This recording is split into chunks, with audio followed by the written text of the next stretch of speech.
Admiral Arthur Phillip RN was a Royal Navy officer, the first Governor of New South Wales, and led the colonisation of what is now Australia and founded the British penal colony that later became the City of Sydney, Australia. After much experience at sea, Phillip sailed with the First Fleet as Governor-designate of the proposed British penal colony of New South Wales. In January 1788, he selected its location to be Port Jackson. Phillip was a far-sighted governor who soon saw that New South Wales would need a civil administration and a system for emancipating the convicts. But his plan to bring skilled tradesmen on the voyage had been rejected, and he faced immense problems of labour, discipline and supply. His friendly attitude towards the Aborigines was also sorely tested when they killed his gamekeeper, and he was not able to assert a clear policy about them. The arrival of the Second and Third Fleets placed new pressures on the scarce local resources, but by the time Phillip sailed home in December 1792, the colony was taking shape, with official land grants and systematic farming and water supply. Phillip retired in 1805, but continued to correspond with his friends in New South Wales and to promote the colony's interests. Early life. Arthur Phillip was born on the 11th of October 1738, the younger of two children to Jacob Phillip and Elizabeth Breach. His father Jacob was born in Frankfurt, Germany. He was a languages teacher who may also have served in the Royal Navy as an able seaman and purser's steward. His mother Elizabeth was the widow of an ordinary seaman, John Herbert, who had served in Jamaica aboard HMS Tartar and died of disease on the 13th of August 1732. At the time of Arthur Phillip's birth, his family maintained a modest existence as tenants near Sheepside in the City of London. There are no surviving records of Phillip's early childhood. His father Jacob died in 1739, after which the Phillip family may have fallen on hard times. On the 22nd of June 1751 he was accepted into the Greenwich Hospital School, a charity school for the sons of indigent seafarers. In keeping with the school's curriculum, his education was focused on literacy, arithmetic and navigational skills, including cartography. He was a competent student and something of a perfectionist. His headmaster, Rev. Francis Swindon, observed that in personality, Phillip was unassuming, reasonable, businesslike to the smallest degree in everything he undertakes. Phillip remained at the Greenwich School for 2.5 years, considerably longer than the average student's stay of 12 months. At the end of 1753, he was granted a 7-year indenture as an apprentice aboard Fortune, a 210-ton whaling boat commanded by merchant mariner William Reedhead. He left the Greenwich School on the 1st of December and spent the winter aboard Fortune, awaiting the commencement of the 1754 whaling season. First voyages. Phillip spent the summer of 1754 hunting whales near Svalbard in the Barents Sea. As an apprentice, his responsibilities included stripping blubber from whale carcasses and helping to pack it into barrels. Food was scarce and Fortune's 30 crew members supplemented the diet with birds' eggs, scurvy grass and, where possible, reindeer. The ship returned to England on the 20th of July 1754. The whaling crew were paid off and replaced with 12 sailors for a winter voyage to the Mediterranean. As an apprentice, Phillip remained aboard as Fortune undertook an outward trading voyage to Barcelona and Livorno carrying salt and raisins, returning via Rotterdam with a cargo of grains and citrus. The ship returned to England in April 1755 and sailed immediately for Svalbard for that year's whale hunt. Phillip was still a member of the crew, but abandoned his apprenticeship when the ship Phillip returned to England on the 27th of July. On the 16th of October he enlisted in the Royal Navy and was assigned the rank of ordinary seaman aboard the 68-gun HMS Buckingham. As a member of Buckingham's crew, Phillip saw action in the 7 Years' War, including the Battle of Minorca in 1756.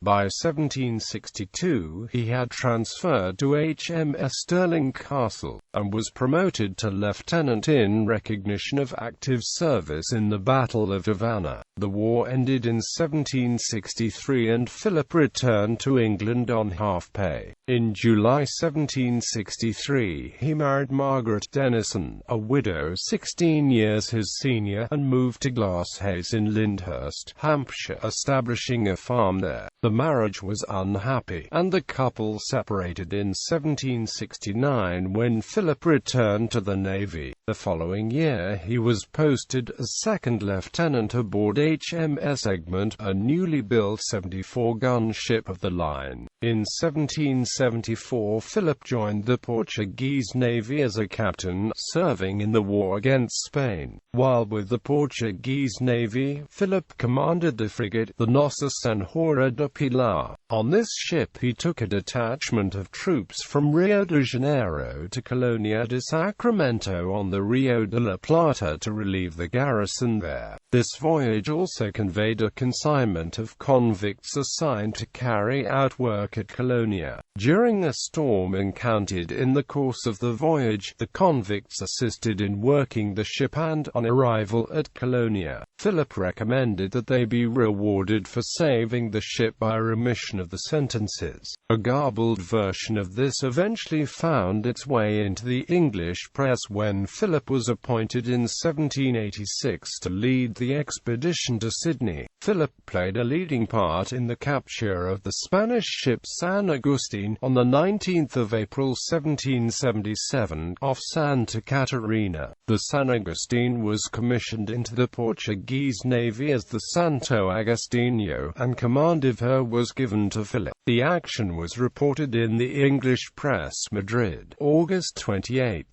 Letters from Lisbon bring the following account from Rio de Janeiro, that the St. Augustine, of 70 guns, having been separated from the squadron of M. Catatilli, was attacked by 2 Portuguese ships, against which they defended themselves for a day and a night, but being next day surrounded by the Portuguese fleet, was obliged to surrender. In 1778 Britain was again at war, and Phillip was recalled to active service, and in 1779 obtained his first command, HMS Basilisk. He was promoted to post captain on the 30th of November 1781 and given command of HMS Europa. In July 1782, in a change of government, Thomas Townshend became Secretary of State for Home and American Affairs, and assumed responsibility for organizing an expedition against Spanish America. Like his predecessor, Lord Jermyn, he turned for advice to Arthur Phillip. A letter from Phillip to Sandwich of the 17th of January 1781 records Phillip's loan to Sandwich of his charts of the Plata and Brazilian coasts for use in organizing the expedition. Phillip's plan was for a squadron of 3 ships of the line and a frigate to mount a raid on Buenos Aires and Montevideo, then to proceed to the coasts of Chile, Peru and Mexico to maraud, and ultimately to cross the Pacific to join the British Navy's East India Squadron for an attack on Manila. The expedition, consisting of the Grafton 70 guns, Elizabeth 74 guns, Europe 64 guns, and the frigate Iphigenia, sailed on the 16th of January 1783, under the command of Commodore Robert Kingsmill. Phillip was given command of the 64-gun HMS Europa, or Europe. Shortly after sailing, an armistice was concluded between Great Britain and Spain. Philip learnt of this in April when he put in for storm repairs at Rio de Janeiro. Philip wrote to Townshend from Rio de Janeiro on the 25th of April 1783, expressing his disappointment that the ending of the American War had robbed him of the opportunity for naval glory in South America. After his return to England from India in April 1784, Philip remained in close contact with Townshend, now Lord Sydney, and the Home Office Under-Secretary Evan Nepean. From October 1784 to September 1786 he was employed by Nepean, who was in charge of the Secret Service relating to the Bourbon powers, France and Spain, to spy on the French naval arsenals at Toulon and other ports. There was fear that Britain would soon be at war with these powers as a consequence of the Batavian Revolution in the Netherlands. Portraits of the time depict Philip as shorter than average, with an olive complexion, dark eyes and a smooth pair of a skull. His features were dominated by a large and fleshy nose, and by a pronounced lower lip.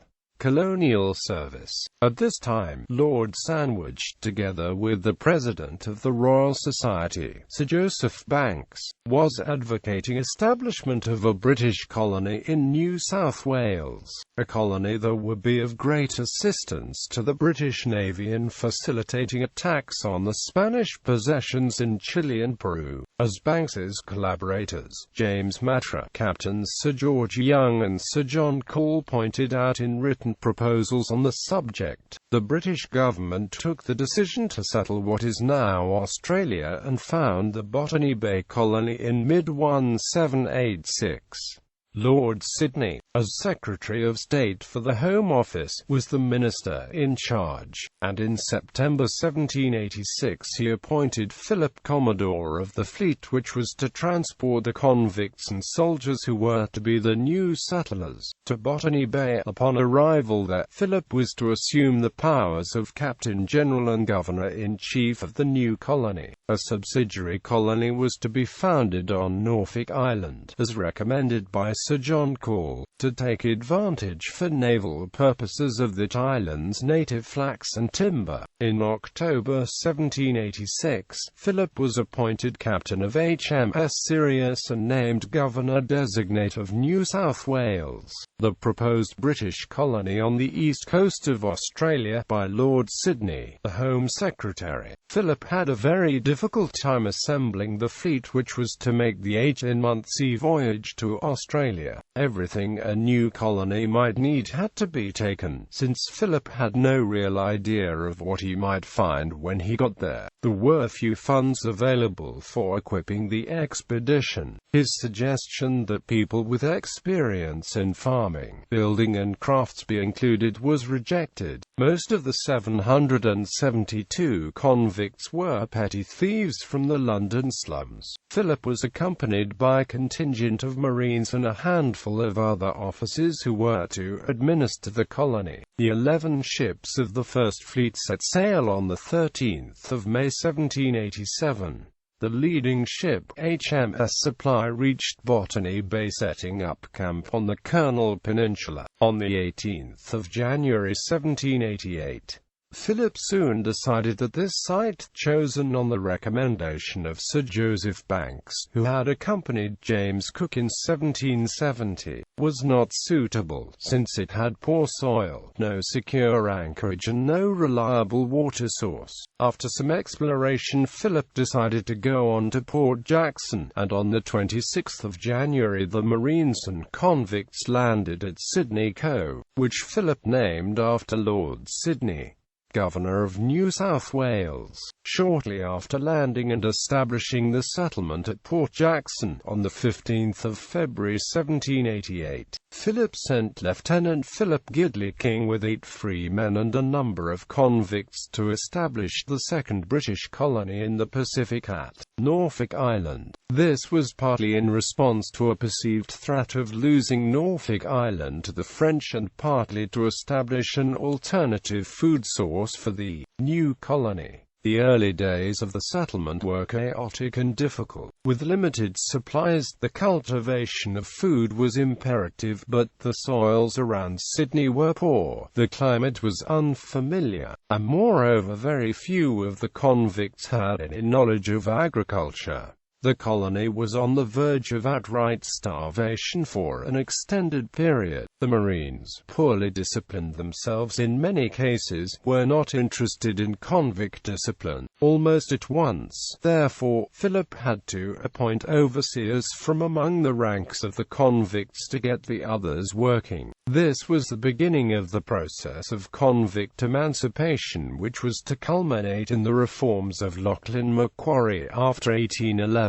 Phillip showed in other ways that he recognized that New South Wales could not be run simply as a prison camp. Lord Sydney, often criticised as an ineffectual incompetent, had made one fundamental decision about the settlement that was to influence it from the start. Instead of just establishing it as a military prison, he provided for a civil administration with courts of law. Two convicts, Henry and Susanna Cable, sought to sue Duncan Sinclair, the captain of Alexander, for stealing the possessions during the voyage. Convicts in Britain had no right to sue, and Sinclair had boasted that he could not be sued by them. Despite this, the court found for the plaintiffs and ordered the captain to make restitution for the loss of the possessions. Further, soon after Lord Sydney appointed him Governor of New South Wales, Arthur Phillip drew up a detailed memorandum of his plans for the proposed new colony.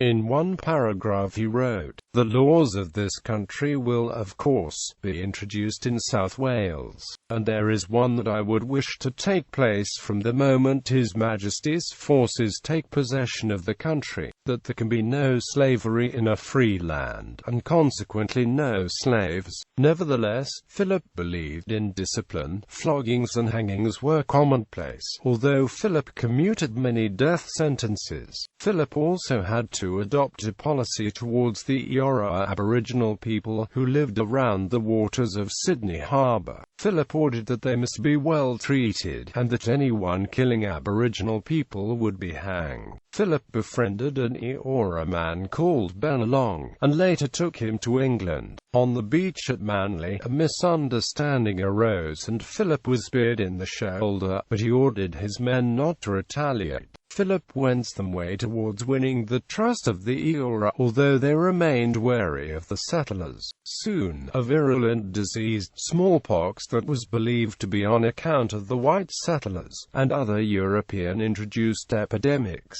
ravaged the Eora population. The governor's main problem was with his own military officers, who wanted large grants of land, which Phillip had not been authorized to grant. Scurvy broke out, and in October 1788 Phillip had to send Sirius to Cape Town for supplies, and strict rationing was introduced, with thefts of food punished by hanging. Arthur Phillip quoted, "The living conditions need to improve or my men won't work as hard. So I have come to a conclusion that I must hire surgeons to fix the convicts."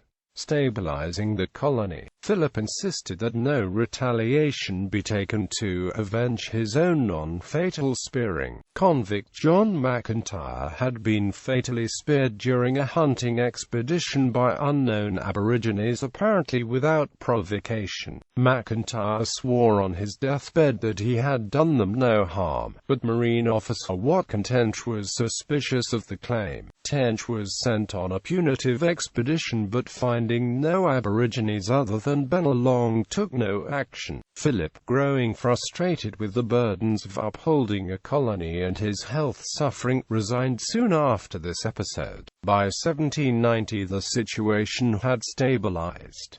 The population of about 2,000 was adequately housed and fresh food was being grown. Phillip assigned a convict, James Rose, land at Rose Hill to establish proper farming, and when Rose succeeded he received the first land grant in the colony.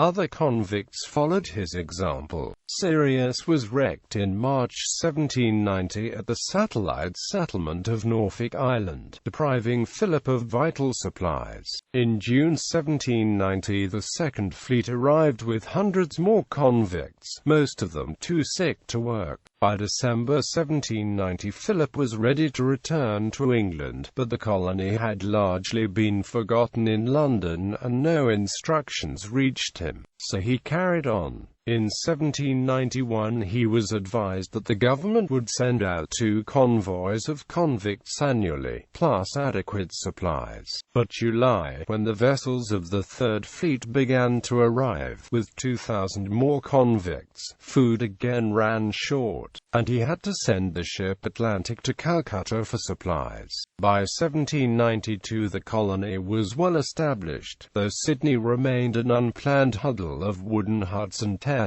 The whaling industry was established, ships were visiting Sydney to trade, and convicts whose sentences had expired were taking up farming. John MacArthur and other officers were importing sheep and beginning to grow wool. The colony was still very short of skilled farmers, craftsmen and tradesmen, and the convicts continued to work as little as possible, even though they were working mainly to grow their own food. In late 1792 Philip, whose health was suffering, relinquished his governorship and sailed for England on the ship Atlantic, taking with him many specimens of plants and animals. He also took Ben along and his friend Yemrawan, another young indigenous Australian who, unlike Benelong, would succumb to English weather and disease and not live to make the journey home. The European population of New South Wales at his departure was 4,221, of whom 3,099 were convicts. The early years of the colony had been years of struggle and hardship, but the worst was over, and there were no further famines in New South Wales. Philip arrived in London in May 1793. He tendered his formal resignation and was granted a pension of £500 a year. Later life. Philip's estranged wife, Margaret, had died in 1792 and was buried in St Bruno's churchyard, Llansel, Bala, Merionethshire. In 1794 Philip married Isabella Whitehead, and lived for a time at Bath. His health gradually recovered and in 1796 he went back to sea, holding a series of commands and responsible posts in the wars against the French. In January 1799 he became a rear admiral. In 1805, aged 67, he retired from the Navy with the rank of Admiral of the Blue, and spent most of the rest of his life at Bath. He continued to correspond with friends in New South Wales and to promote the colony's interests with government officials.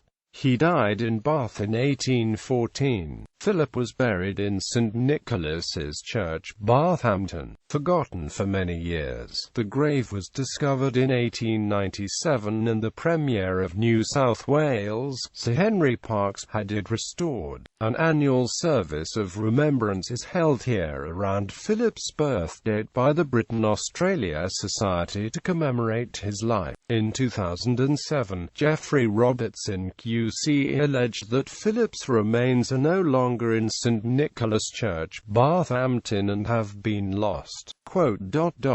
Captain Arthur Phillip is not where the ledger stone says he is. It may be that he is buried somewhere outside, it may simply be that he is simply lost, but he is not where Australians have been led to believe that he now lies. Legacy. A number of places in Australia bear Philip's name, including Port Phillip, Phillip Island, the Federal Electorate of Phillip, the suburb of Phillip in Canberra, the Governor Phillip Tower building in Sydney, and many streets, parks and schools, including a state high school in Parramatta. A monument to Philip in Bath Abbey Church was unveiled in 1937. Another was unveiled at St Mildred's Church, Bread Street, London. In 1932, the church was destroyed in the London Blitz in 1940, but the principal elements of the monument were re-erected at the west end of Watling Street, near St Paul's Cathedral. In 1968, a different bust and memorial is inside the nearby Church of St Mary Le Bow. There is a statue of him in the Botanic Gardens, Sydney. There is a portrait of him by Francis Wheatley in the National Portrait Gallery, London. Percival Searle wrote of Phillip in his Dictionary of Australian Biography, "Steadfast in mind, modest, without self-seeking, Phillip had imagination enough to conceive what the settlement might become, and the common sense to realize what at the moment was possible and expedient. When almost everyone was complaining, he never himself complained. When all feared disaster, he could still hopefully go on with his work. He was sent out to found a convict settlement. He laid the foundations of a great dominion." 200th anniversary as part of a series of events on the bicentenary of his death. A memorial was dedicated in Westminster Abbey on the 9th of July 2014. In the service, the Dean of Westminster, Very Reverend Dr. John Hall, described Phillip as this modest, yet world-class seaman, linguist and patriot, whose selfless service laid the secure foundations on which was developed the Commonwealth of Australia, will always be remembered and honoured alongside other pioneers and inventors here in the nave, David Livingstone, Thomas Cochrane, and Isaac Newton. A similar memorial was unveiled by the outgoing 37th Governor of New South Wales, Marie Bashir, in St James Church, Sydney on the 31st of August 2014. A bronze bust was installed at the Museum of Sydney and a full-day symposium planned on his contributions to the founding of modern Australia. Popular culture. Phillip is a prominent character in Timberlake Wertenbaker's play Our Country's Good, in which he commissions Lieutenant Ralph Clark to stage a production of The Recruiting Officer. He is shown as compassionate and just, but receives little support from his fellow officers. He is also prominent in Banished and is played by David Wenham. Phillip is referred to in the John Williamson song Chains Around My Ankle. Kate Grenville's 2008 novel The Lieutenant portrays Phillip through the character Commodore James Gilbert. Memorials. Bibliography. Beck, Lewis, Jeffrey, Walter. Admiral Phillip, The Founding of New South Wales. Builders of Great Britain. London, T. Fisher Unwin. Britain, Alex R. ed. Historical Records of New South Wales. Volume 1, Part 2. Phillip, 1783–1792. Lansdowne Slattery and Amp Co. p. 56.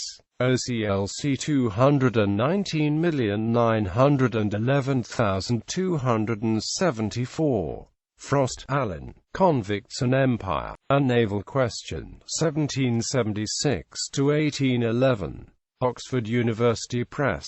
ISBN 9780195,542,554. Frost, Alan. Arthur Phillip, 1738–1814. His Voyaging. Oxford University Press. ISBN 9780195,547,016. Frost, Alan. Moutinho, Isabel. The Precarious Life of James Mario Matra, Voyager with Cook, American Loyalist, Servant of Empire. The Mugania Press. ISBN 9780522846676. Hunter, John. An Historical Journal of the Transactions at Port Jackson and Norfolk Island, London. Printed for John Stockdale, OCLC 154,257,649, OL 80258878W. Parker, Derek. Arthur Phillip, Australia's first governor. Woods Lane Press. ISBN 9781921203992. Pembroke, Michael. Arthur Phillip, Sailor, Mercenary, Governor, Spy. Hardy Grant Books. ISBN 9781742705088. Tink, Andrew. Cavalier, Rodney, ed. The Governors of New South Wales. The Federation Press.